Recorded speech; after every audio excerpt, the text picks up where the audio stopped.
오늘 설교 제목이 복음 생수의 강이 되겠습니다. 에스겔서를 보면은 아마 일반적으로 읽어보면은 어렵다 하는 이런 생각이 들 것입니다. 그런데 우리가 에스겔서를 이제 성경 1년 1독의 그 진행 순서를 따라서 아마 지난 주일까지 에스겔서 전체를 말씀을 다 보았습니다. 새벽에 오면은 에스겔서를 3장 또는 2장 이런 식으로 중요한 핵심을 짚어가면서 얘기를 했는데, 그래서 그냥 혼자 읽기보다도 이렇게 나와서 말씀을 들어보면 훨씬 이해하는 데 도움이 될 것입니다. 에스겔이라는 이 선지자 이름은 하나님은 강하시다 이런 뜻도 있고 하나님께서 강하게 하신다 이런 의미가 있습니다. 그 당시 이스라엘 백성들이 워낙 하나님 말씀을 안 들어. 그래서 너무 이마가 아주 그냥 굳어가지고 아주 완고해가지고 하나님 말씀을 안 들으니까 그런 자들에게 하나님 말씀을 전하려고 하면은 에스겔을 더 강하게 해야 되니까 내가 너를 금강석같이 강하게 하리라 이래가지고 에스겔이라는 이름이 붙게 됐습니다. 벌써 그 이름 자체에서도 에스겔서의 내용이 어느 정도 여러분 감이 잡히지 않습니까? 그 당시 하나님의 백성이라고 일컫는 이스라엘 백성들이 참 완악했구나, 패역했구나 하는 것을 알 수 있습니다. 그 결과로 바벨론의 침략을 받게 되고 1차 포로로 잡혀갑니다. 그때 대표적인 선지자가 다니엘. 그 다음에 2차 포로로 잡혀갑니다. 그때 에스겔이 포로로 잡혀갑니다. 그래서 포로로 잡혀갔을 때 그 포로된 자기 동족들에게 하나님 말씀을 대언하라고 세움받은 자가 바로 에스겔이죠. 그래서 에스겔은 그 포로지에서 하나님의 그 말씀을 받는데 특히 예루살렘 성전에 대한 환상을 3번이나 보여줍니다. 첫 번째 예루살렘 성전에 대한 환상은 뭐냐 하면은 지금 에스겔은 바벨론의 이영말리 바벨론에 포로되어 있는데 그 이영으로 예루살렘 성전으로 인도하여 보게 합니다. 그러면서 성전 내부에 아주 가증하고 악한 그런 범죄 행위들, 우상 숭배하는 이런 것들을 다 보여주십니다. 그러니까 하나님이 얼마나 진노하겠나, 얼마나 심판하겠냐 이것을 보여주셨고, 그래서 내가 이 범죄한 가증한 행위를 행한 예루살렘 성읍도 예루살렘 성전도 다 무너지고 불타게 하리라. 그런 환상을 보여주고 그 말씀을 전했습니다. 그 후에 얼마 안 가서 예루살렘이 바벨론의 3차 공격 때 완전히 성읍도 다 무너지고 성전도 불타버린 것을 알 수 있습니다. 역사 가운데 그대로 성취가 되었어요. 여러분, 우리 자신이 오늘날 성전인데 사람은 몰라도 하나님은 성전된 우리 어떤 생각을 하고 있는지, 어떤 말하고 어떤 행동을 하는지 다 아시는 줄 알아서 하나님을 진노케 하지 말고 하나님을 건생케 하지 말고 여러분 성령 하나님 모시고 거룩하게 경건하게 살아갈 수 있기를 주 예수 이름으로 축복합니다.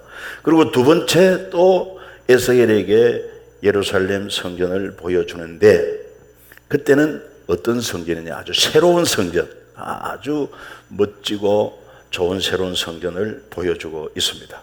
무슨 의미가 있습니까? 이미 이 두 번째 새 성전의 환상을 보여주기 전에 벌써 예루살렘 성전은 불타버렸는데, 그러나 낙심하지 말라는 것입니다. 인간적으로 보면은 이제 더 이상 이스라엘은 회복될 가능성이 없습니다. 그것이 마치 에스겔서 37장에 나오는 이 에스겔을 하여금 마른 골짜기로 인도해서는 거기에 널브러진 마른 뼈들을 보면서 인자야 저 뼈들이 살 수 있겠느냐 묻습니다. 여러분 대답해 보십시오. 그 마른 뼈들이 어떻게 살겠어요? 그 지금 이스라엘의 형편이 꼭 골짜기에 바짝 말라서 심이 많은 그런 뼈와 같다는 것입니다. 전혀 가능성이 없어요. 회복 가능성이 없어요. 그런데도 불구하고 하나님은 하신다 이 말이에요. 그래서 하나님 말씀이 임하면은, 하나님의 성령이 임하면은, 그래서 다시 그 마른 뼈가 서로 조직되고 살이 차오르고 가죽이, 힘줄과 가죽이 덮이고 하나님의 생기가 들어가니까 그 마른 뼈가 살았어요. 아주 거대한 군대가 되더라는 것입니다. 그러니까 회복될 수 있다 이 메시지 준 것 아니고, 그처럼 지금 무너지고 불타버렸지만 새로운 성전, 아름다운 새 성전을 환상을 보여주므로 내가 불타버린 성전을 다시 회복하게 할 것이다.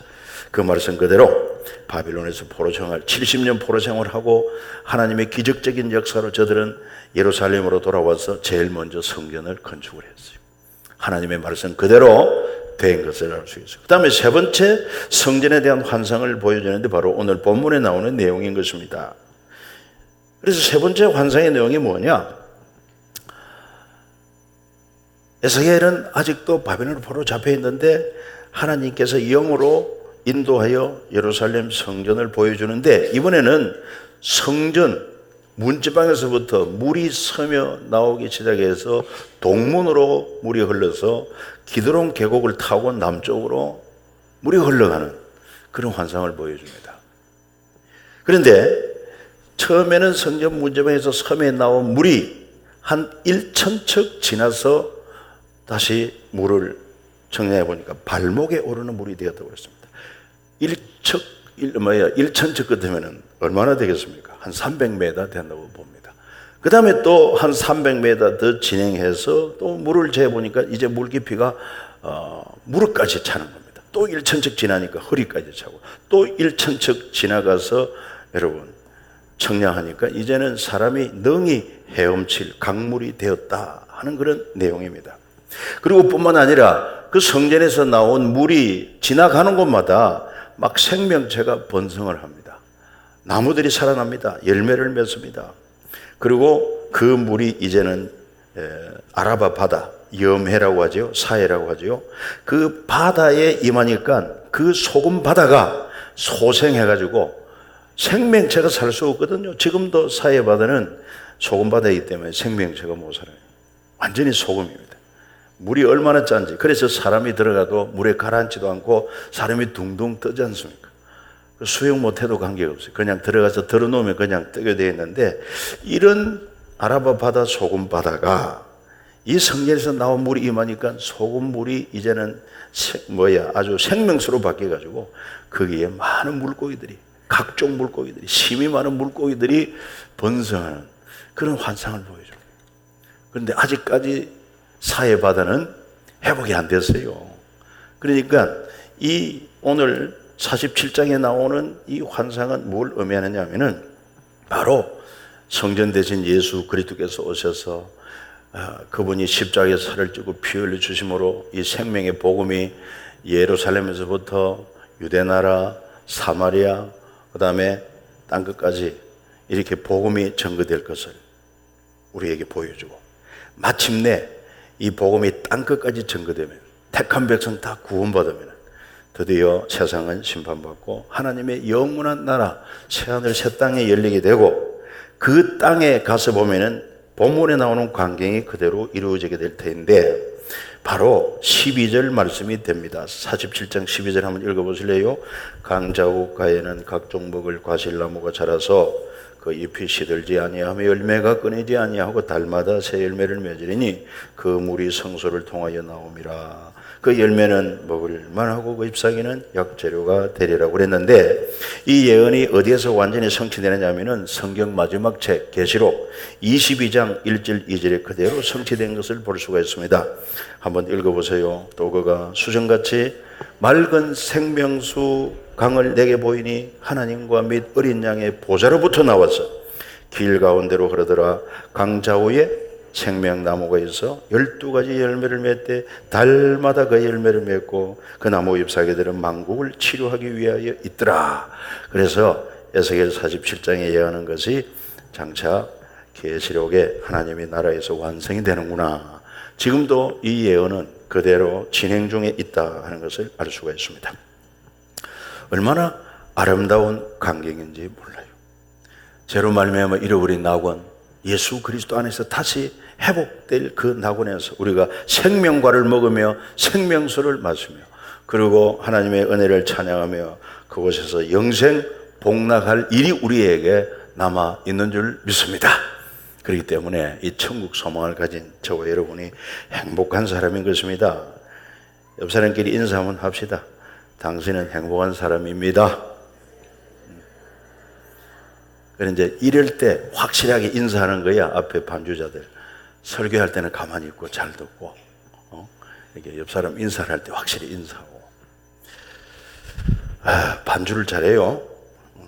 감사해요. 자, 그런데 이와 같이 그 성전에서 나온 물이 생명을 살리고 더 나아가서는 죽음받아도 살리는 이런 역사가 어디서부터 시작되느냐? 그게 바로 성전에서부터 시작된다는 것입니다. 성전 문지방에서부터 생명수가 흘러나온 거예요.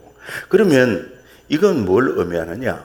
바로 참 성전 대신 예수 그리스도의 복음으로 말미암아 죄인들이 구원을 얻고 영생을 얻게 될 것이라고 하는 사실을 말씀하고 있지 않습니까? 그래서 우리 예수님께서도 말씀하십니다. 요한복음 2장에 보니까 막 그 당시 헤롯 성전, 예루살렘에 있는 성전이 헤롯 성전이었는데 46년 동안이나 지었으니까 아직도 완성도 안 되었으니까 얼마나 거대하고 웅장한지 성전을 자랑할 때 예수님이 말씀하신 너희가 저 성전을 헐어라. 내가 사흘 만에 다시 세우리라. 그러니까 이해를 못하지요. 예수님을 욕합니다. 그러나 주님은 이렇게 말씀하고 있어요. 요한복음 2장 21절 그러나 예수는 뭐라고요? 성전된 자기 육체를 가리켜 말씀하신 것이라. 참 성전이 뭡니까? 예수님이 참 성전인 줄 믿으시기를 바랍니다. 이 사실을 우리가 분명히 알아야 돼요. 왜냐하면 이 성전이라고 하는 것은 거룩한 집이다. 왜 거룩하냐? 하나님이 임재하여 계시기 때문에 그래서 성전인 거예요. 그래서 구약시대 성전 보면은 성소, 그 다음에 휘장 열고 들어가면 지성소, 지극히 거룩한 곳이다. 왜?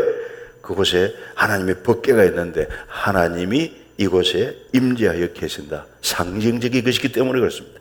그 법궤 안에는 뭐가 들었습니까? 십계가 기록한 돌판, 십계가 기록된 돌판, 그 다음에 광야에서 먹었던 만나, 그 담은 항아리, 그 다음에 또 아론 제사장의 쌍난 지팡이, 그거를 법궤 안에 넣어놓았어요. 그게 뭘 말하느냐? 살아계신 하나님의 역사를 증거하는 증거물이에요. 그러니까 여기에 이 살아계신 하나님이 계신다. 그런 증거로 지성소라고 그랬어요. 그러니까 하나님이 임재하지 않으면 그건 성전이 될 수가 없어요. 그런데 구약의 성전은 모형이라 참 실체 대신 예수 그리스도가 진짜 성전이에요. 그러면 예수님이 정말 하나님의 임재를 말하는가? 그 사실은 성경이 분명히 말합니다. 요한복음 1장에 보면은 태초에 말씀이 계셨다. 이 말씀이 하나님과 함께 계셨는데 이 말씀은 곧 뭐라고요? 하나님이라. 그 하나님께서 말씀이신 하나님, 바로 성자 하나님이 육체를 입고 이 땅에 오신 분이 예수님 아니요? 그래서 예수님 오실 것을 이사야 7장에 예언한 것이 마태복음 1장 21절에 그대로 성취가 되었는데 보라, 처녀가 잉태하여 아들을 낳을 것이다. 아주머니가 잉태하여 아들을 낳는 게 아니고 처녀가 잉태하여 아들을 낳으려니 이름을 뭐라고 하라? 임마누엘이라 하리라. 임마누엘의 뜻을 해석하면은 하나님이 우리와 함께 계신다. 바로 이 땅에 동정녀 마리아를 통해서 성탄하신 예수 그리스도, 그분은 진짜 하나님이에요. 하나님이 육신을 입고 이 땅에 오신 게 진정한 하나님의 임재예요. 그래서 참 성전인 것을 알 수 있습니다. 그 다음에 성전의 중요한 기능이 뭡니까? 구약시대에 왜 그렇게 성전을 짓게 만들었습니까? 그건 바로 거룩한 하나님이 와 계시지만 우리같이 타락하고 범죄한 죄인이 하나님과 만날 수 있는 통로, 길, 그게 바로 성전이기 때문에 그렇습니다. 그래서 그 사실은 하나님께 율법을 통해서 잘 가르쳐주고 너희가 죄를 지으면은 율법을 어기면 죄요, 죄를 지으면은 바로 죄값은 사망이다. 그래서 죄가 두려운 줄 알게 하고, 그러면 내가 율법을 다 지킬 자가 누가 있어요? 여러분이나 저나 완전하지 못하니까 내가 죄인이구나 깨닫는 순간에 벌써 죄값은 사망이야. 나는 죽어야 마땅한 것입니다. 그럼에도 불구하고 하나님께서 우리의 죄를 해결할 수 있는 길을 열어줬는데, 그러면은 성전으로 가라. 그냥 가지 말고 죄값을 가져가라. 그건 바로 죄값은 사망이니 흠도 점도 없는 짐승을 끌고 가서 네가 지은 죄를 짐승 머리에 손을 얹고 내가 어제 도둑질을 했습니다. 그렇게 고백을 할 때 내 죄가 짐승에게 옮겨진 거야. 그러면 하나님께서 그걸 인정하고 짐승이 대신 죽습니다. 피를 흘려 죽고 그 짐승은 번제단에서 불태워집니다. 그래서 네 죄가 용서되었고 하나님이 너를 허락한다. 너의 죄를 사했다. 관계를 회복하고 하나님과 만남이 이루어지는 이런 통로가 유일한 성전의 기능이었습니다. 그런데 구약에서 우리 죄를 해결하는 방법, 짐승의 피는 이 모형입니다. 진짜가 아닙니다. 그래서 사람이 지은 죄니까 죄 없는 사람이 와야, 내 죄를 대신해서 죄 없는 사람이 죽어야, 피를 흘려 죽어야 내 죄가 해결되는데 이렇게 죄 없는 완전한 사람이 어디 있어요? 그래서 하나님이 친히 그 아들 독생자 예수 그리스도를 이 땅에 보내주심으로 흠도 점도 없는 유일한 사람 예수님이 이 땅에 오신 것 아닙니까? 그래서 그 예수님이 구약의 어린 양처럼 친히 하나님이 예비한 어린 양이 되어서 우리 아담 이후 인류의 죄를 대신 짊어지고 죄값은 사망이라는 선고대로 십자가에 못 박혀 살을 찢고 피 흘려 죽습니다. 왜 피를 흘려야 합니까? 구약이나 신약이나 바로 육체의 생명은 피에 있고 피 흘림이 없이는 죄 사함이 없기 때문에 예수님이 물과 피를 다 흘리고 죽으실 때 우리 죄는 단번에 영원히 해결된 줄 믿습니다. 죽었다가 사흘 만에 살아납니다. 죽음 문제 해결합니다. 그리고는 다시 하나님께로 돌아갑니다. 이제 누구든지 예수 그리스도의 십자가 그리고 예수님의 부활을 믿으면 우리 죄는 용서되고 하나님의 자녀가 되고 죽어도 다시 살고 천국에서 영생하는 이 영원한 생명을 얻는 복음이 시작된 줄 믿습니다. 바로 성전의 문지방에서부터 흘러나온 물이 생수가 되어서 생명을 살리듯이 성전의 실체가 되신 예수 그리스도께서 몸을 찢고 그의 옆구리에서 쏟으신 피와 물이 우리 죄를 깨끗게 함으로 그 십자가 복음이, 부활의 복음이 증거되는 곳마다 예수를 구주로 믿는 자마다 죄는 용서되고 여러분 죽은 영혼이 소생하고 그리고 영생을 얻게 되는 역사가 이 자리에 계신 저와 여러분들에게까지 미치게 된 줄로 믿습니다. 그래서 이렇게 생명 살리는 복음은 예루살렘에서부터 처음은 미미했지만은 가면 갈수록 복음은 전 세계에 확산되어서 그래서 온 세상에 복음이 전거되고 택한 백성들 숫자가 차면은 세상 종말이 온다는 것입니다. 오늘 본문에도 보세요. 성전에서 나온 물이 처음에는 스며드는 물 정도입니다. 그리고 그 다음에는 발목까지 오르고요. 그 다음에는 무릎까지 그리고 허리까지 그 다음에는 헤엄할 큰 물이 되고 그 다음에 바다에 들어가서 바다를 살려버립니다. 예루살렘에서 예수 그리스도로 말미암아 시작된 복음이 예수님 말씀하신 것처럼 예루살렘과 온 유대와 사마리아와 땅끝까지 복음이 전거되어졌어요. 바로 이 세상이 죄악된 세상 아닙니까? 소금 바다와 같이 죽음의 세상 아니었습니까? 죄로 말미암아. 그러나 예수의 십자가 복음이 임함으로 복음을 듣고 믿는 자마다 막 생명이 소생해서 세상의 택한 백성이 구원받게 된다고 하는 사실인 것입니다. 그래서 이 사실을 우리 예수님도 분명히 증거했습니다. 요한복음 6장 53절에 내가 너희에게 분명히 말한다. 인자의 살을 먹지 않고 인자의 피를 마시지 않으면 너희 속에 생명이 없느니라. 그리고 55절에는 내 살은 참된 양식이요 내 피는 참된 음료로다. 그렇게 말씀하신 걸 볼 때 성전에서 흘러나온 생명수가 바로 성전 대신 예수 그리스도의 옆구리에서 흘리신 피와 물이 우리에게 생명수가 되었구나. 이 사실을 알 수가 있어요. 그래서 오늘날 주님의 몸된 교회, 이 몸된 교회를 통해서 이 생수는 끊임없이 흘러나오고 있습니다. 그런데 생수가 끊임없이 흘러나갈 때 그 복음이 전거될 때 택한 백성이 듣고 구원을 얻는데 누가 이 복음을 전할 것이냐? 누가 이 복음을 전할 것이냐? 이 참 또 중요한 과제가 아닐 수가 없습니다. 그래서 성경은 말합니다. 하나님께서 이 영광스러운 복음을 전하는 것을 천사에게 맡기지 않고 구원받은 저와 여러분들에게 비록 앞쪽을 사신 몸된 교회에 이 복음 증거의 사명을 맡겨주신 줄 믿으시길 바랍니다. 복음을 누가 전해야 됩니까? 우리 표할 때 뭐라고 했어요? 내가 구호를 외쳤습니다. 여러분 잠잠하면 안 됩니다. 그래서 고린도전서 9장 16절 17절에도 보면은 내가 복음을 전할지라도 자랑할 것이 없으면 내가 부득불할 일이라. 만일 복음 전하지 아니하면 내게 화가 있을 것이로다. 17절 같이 읽어봅니다. 내가 내 자유로 이것을 행하면 상을 얻으려니와 내가 자유로 아니한다 할지라도 나는 사명을 받았노라. 무슨 얘기입니까? 복음을 전해야 될 것은 내가 반드시 피할 수 없는 사명이고, 복음 전하지 않는다면 화가 있고, 내가 자원하여 복음 전하면 상이 있다, 사명을 받았다, 그 말입니다. 그리고 주님의 지상명령입니다.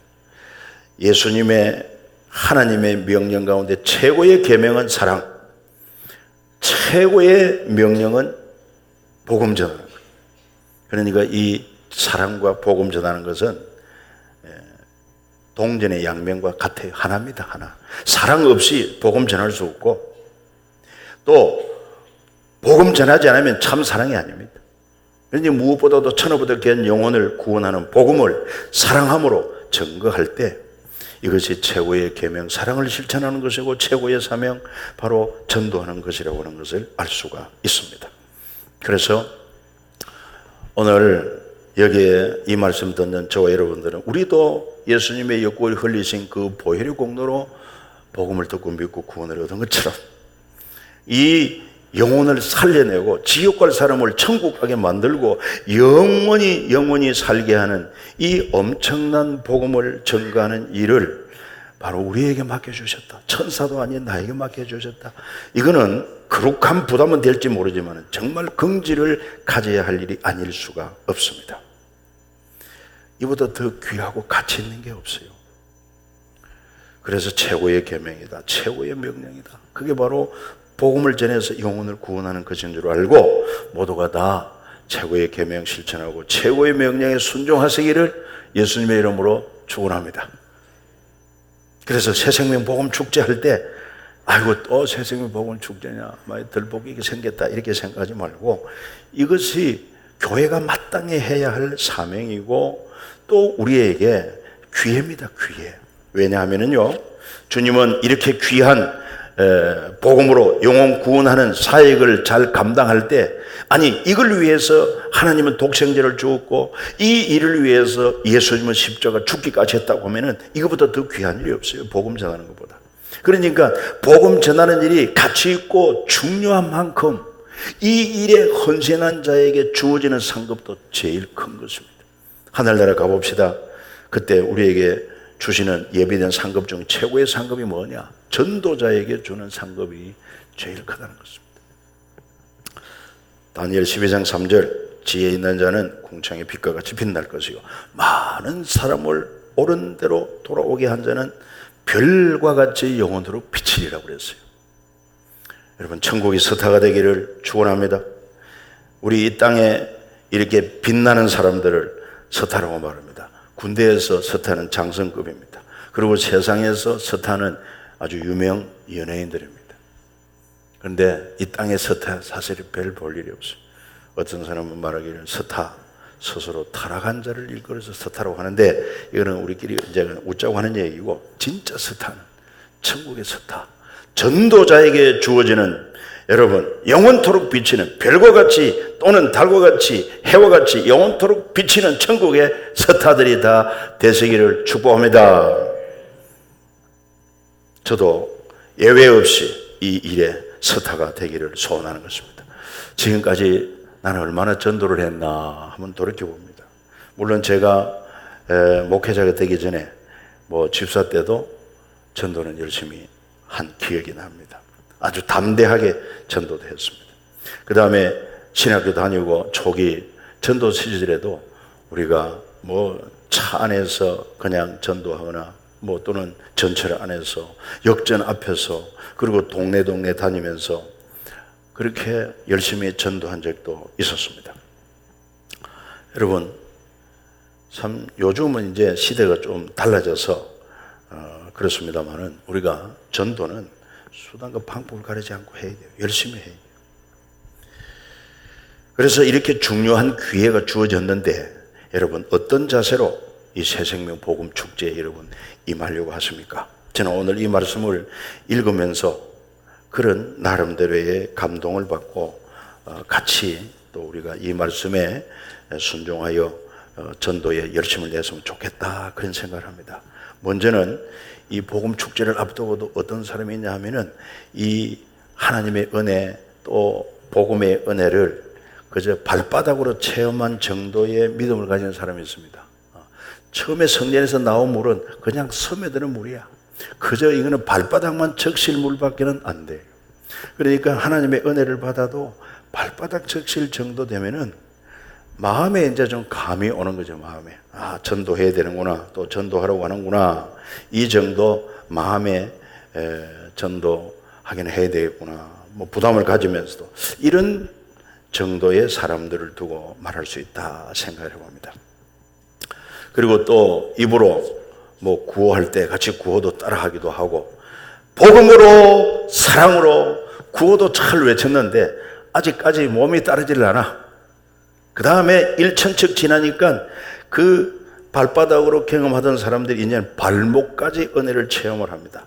이 생수의 은혜를, 복음의 은혜를 발목까지 체험을 하니까 이런 사람들은 이제 여러분 걸어서 교회도 나오고 또 뿐만 아니라 걸어서 전도 현장에도 가는 이렇게 전도에 동참하는 사람이 되겠다 하는 그런 생각을 하는 것입니다. 왜냐하면 오늘도 설교를 들어보니까 이 전도가 그렇게 귀하다며 최고 사랑의 실천이라며 하늘나라에 가면 상도 제일 크다며 그러니까 나도 전도를 해야 되겠다. 이래서 그냥 전도 현장까지 따라옵니다. 오늘 남전도에 칼갈이 가는데도 안 가려고 그랬는데 오늘 설교 듣고 보니 가야 되겠네. 이래서 발목에 힘을 얻어서 전도 현장에 나가는 사람, 이 발목까지 은혜를 체험한 사람 이렇게도 볼 수 있어요. 그러나 여기에 머물면 안 됩니다. 그 다음에는 또 무릎까지 생수가 차오릅니다. 이거는 복음의 은혜를 무릎까지 체험한 이런 사람들이라고 할 수 있는데 이런 사람들은 어떤 자들이냐, 이 복음 축제하는데도 말이요 그저 마음에 있고 뭐 표현은 따라하고 했지만 그리고 또 가자 하니까 전도 현장에도 가봤지만은 가보니까 영 부자연스러워. 그저 모두가 날 보는 것 같고 내가 또 어떻게 보면 이상한 사람 같고 그래서 전도에 자신이 없어. 이래서 안 되겠다. 이거 진짜 하나님의 은혜 없이는 안 되겠다. 성령의 역사 없이는 안 되겠다. 이걸 깨닫고 무릎을 꿇고 하나님 내게 성령으로 충만케 해 주옵소서. 이 복음 전도하는데 나도 능력 있는 전도자가 되게 해 주옵소서. 이렇게 기도하기로 결심하고 새벽마다 나와서 기도하는 신앙이 바로 복음의 생수를 무릎까지 체험한 사람들이다. 그렇게 볼 수 있으니 사랑하는 여러분, 이번에 복음 축제에도 성공자가 되기 위하여 하나님의 능력을 힘입기 위하여 새벽마다 주님 앞에 나와서 기도하는 데 동참할 수 있기를 예수 이름으로 축복합니다. 아멘이 통 안 나오는구만. 옆 사람끼리 우리 무릎 신앙으로 기도합시다. 시작.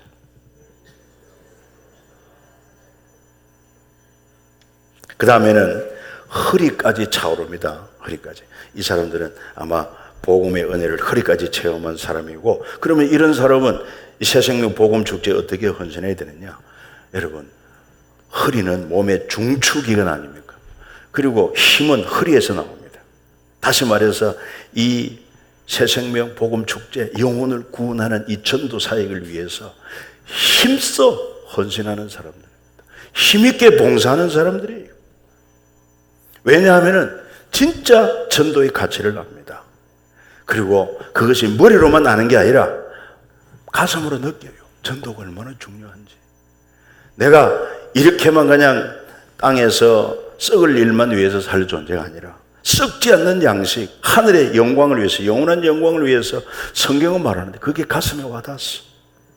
그래서 이 일을 위하여 힘써 헌신하는데 시간도 물질도 몸을 들이는 일에도 정말 힘을 다합니다. 최선을 다합니다. 우리 예수님도 요구하고 있습니다.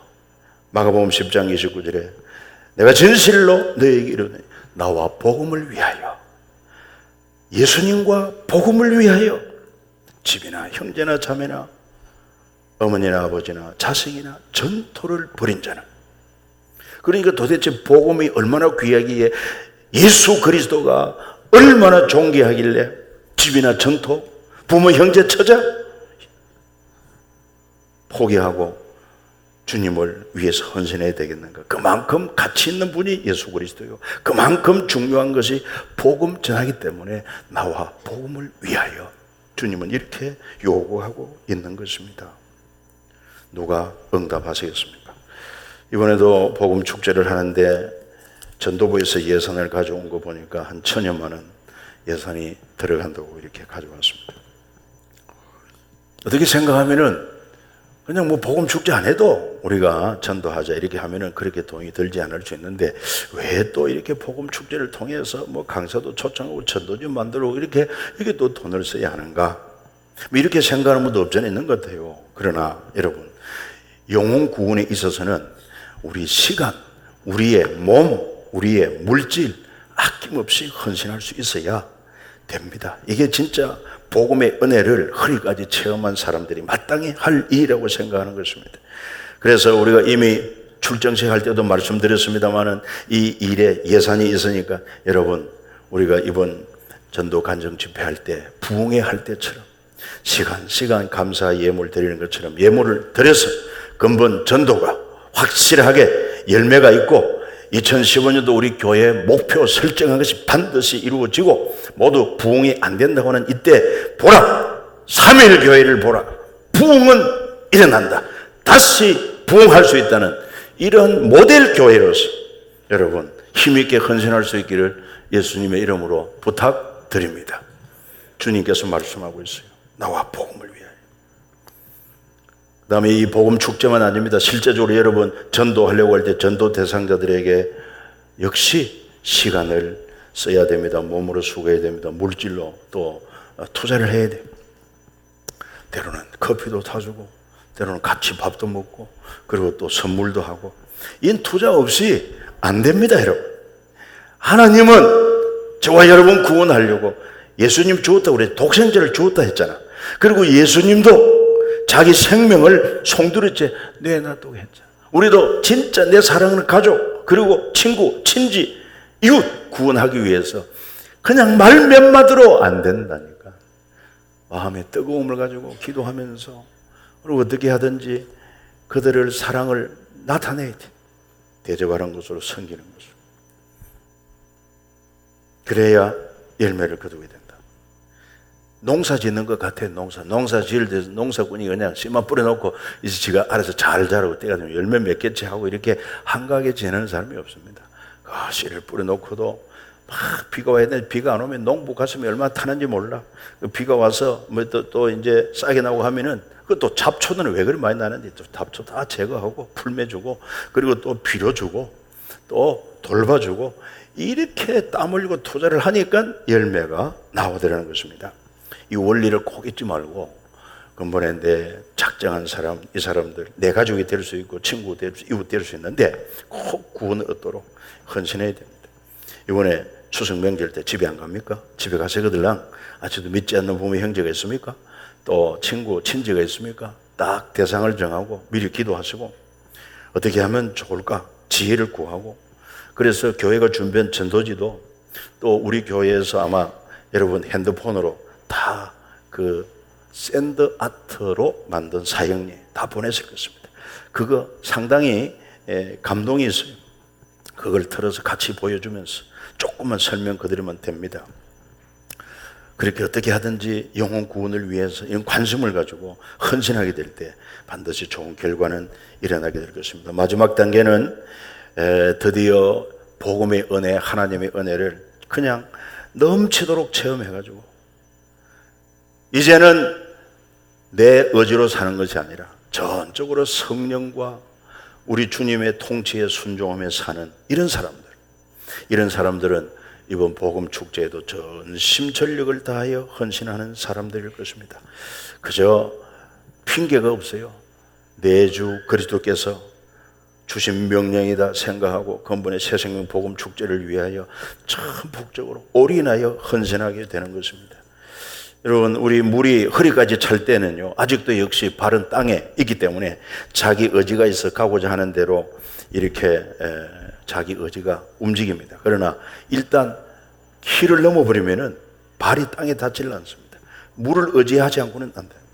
전적으로 복음의 은혜에, 전적으로 성령에 의지하고 순종하여 이 일에 전심전력 올인하는 자가 되는 것이 최고의 단계인 것입니다. 여러분 중에 그런 분들이 많이 일어나기를 축복합니다. 오늘 오후에 오실 김길복 권사, 이분도 동일한 평신도 아닙니까? 제가 이분에 대해서는 벌써 집사 때, 천국 혼자 갈 수 없잖아요, 책을 썼을 때 집사입니다. 그때만 해도 여러 교회 간증을 했습니다. 이분도 평신도 때 이런 설교를 듣고, 이야, 전도가 참 중요하네, 최고의 사랑이네, 최고의 명령이네, 그리고 장차 주님 앞에 가면 제일 큰 상급이네, 그걸 알고 그게 마음이 여러분 순종하기로 하고 헌신해서 전심전력하여 전도를 했더니만 하나님께서 그를 붙들어 주시고 얼마나 귀하게 쓰시는지 많은 영혼들이 그들을 통해서 구원을 받고, 그러니까 교회마다 김길복 집사 좀 보내달라고, 그래서 전국 각지를 돌면서 이제는 권사가 되었지만 뿐만 아니라 세계를 다니면서 이 복음의 도구로 얼마나 존귀하게 쓰여지고 있는지 몰라요. 사랑하는 여러분, 여러분도 할 수 있어요. 여러분도. 그러니까 김길복 권사가 할 수 있으면 나도 할 수 있다. 그래서 우리 교회에서도 이렇게 이 시대에 복음을 전하는데, 영혼을 구원하는데 선한 영향력을 미칠 수 있는 그런 중요한 헌신자들이 많이 일어나기를 주 예수 이름으로 축복합니다. 오늘 이 말씀을 마음에 깊이 새기면서, 생명 살리는 유일한 길은 성전에서 나온 생명수다. 바로 참 성전 되신 예수 그리스도의 몸에서 몸을 찢고 흘리신 그 살과 피가 진정 영생의 떡이고 또 영원히 목마르지 않는 음료로다. 이 바로 십자가 복음이다. 확신을 가지고 도전을 합시다. 그리고는 여러분 꿈을 꿉시다. 나도 전도자가 될 수 있고 하나님께 한국 교회를 위해서, 세계 교회를 위해서 쓸 수 있는 그런 전도자가 되리라. 하늘에서 주님 앞에 인정받고 해처럼 별처럼 영원토록 비치는 그런 천국의 스타가 되리라. 그런 결심이 여러분 헌신을 기쁘게 받으시고 그런 역사가, 그래야 또한 전도의 풍성한 열매가 우리 수원 3.1 교회를 통해서 가득하게 맺혀지기를 예수 이름으로 축복합니다. 기도합시다. 여러분도 기도하십시오. 성령이 인도하는 대로 한번 결심을 하고 한번 나를 생명 구하는 일에 값지게 사용해 주십시오. 한번 헌신의 기도를 드리겠습니다. 하나님 아버지 감사합니다. 찬양합니다. 오늘도 그러고